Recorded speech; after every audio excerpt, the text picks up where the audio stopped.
টোটো চলাচল বন্ধ হওয়ার প্রতিবাদে টোটো ধর্মঘটের ডাক দিল বৃহত্তর ই রিক্সা সংগঠন। শিলিগুড়ির প্রধান রাস্তায় নম্বরবিহীন টোটো চলাচল বন্ধ হওয়ায় প্রতিবাদ জানিয়ে টোটো ধর্মঘটের ডাক দিল বৃহত্তর ই রিক্সা সংগঠন। সোমবার শিলিগুড়ির ফুলেশ্বরী মোড়ে বিক্ষোভ প্রদর্শন করে টোটো চালকরা। তাদের দাবি, শহরের প্রধান রাস্তায় টোটো চলাচল করতে দিতে হবে, প্রশাসনকে তাদের সিদ্ধান্তের বদল আনতে হবে, তা না হলে আগামী দিনে বৃহত্তর আন্দোলনে নামার হুমকি দিয়েছেন তারা। এদিন টোটো চালকদের বিক্ষোভকে কেন্দ্র করে ব্যাপক চাঞ্চল্য ছড়ায় এলাকায়। কেবল ফুলেশ্বরী মোড়েই নয়, শিলিগুড়ির বিভিন্ন জায়গাতে বিক্ষোভ দেখায় টোটো চালকরা। আমাদের লোকাল বাসিন্দারা আজকে গাড়ি চালাতে পারছে না বাইরের লোকের জন্য।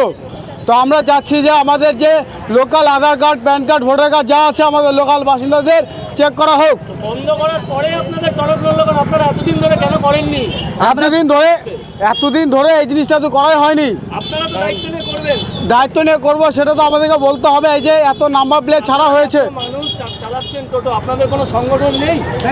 না, সংগঠন নেই। যে যেমন পারছে চালাচ্ছে গাড়ি। এখন এটা যে যেমন পারছে গাড়ি চালাচ্ছে। নাম্বার দেওয়া গাড়ি টাউনে চলবে, ঠিক আছে।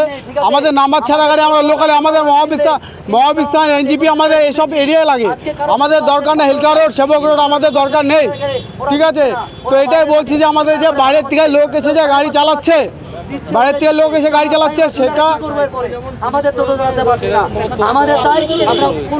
বাইরের লোকে যে সেটা তো হুট করে এখন না হ্যাঁ না, স্টুডেন্ট নামানো হচ্ছে না। স্টুডেন্ট পেশেন্ট গাড়ি, স্কুল গাড়ি এগুলো ছেড়ে দেওয়া হচ্ছে। কারণ আমরাও মানুষ, আমরাও জানি কে কি করতে পারে, কতটুকু আমাদের দরকার অতটুকু ছাড়া হবে। এটা কোনো ইয়েতে নেই। আমি চাই যে বাইরের লোকের যে আছে আধার কার্ড চেক করুক, কার কি আছে, আমাদের লোকাল লোককে গাড়ি চালাতে দিই। আমাদের বাইরের লোকে যদি বাইরের লোক যদি চলে যায় 50% গাড়ি কমে যাবে আমাদের শিলিগুড়িতে। এটাই আমি চাচ্ছি। বাস, আমার নাম পরাণ রায়।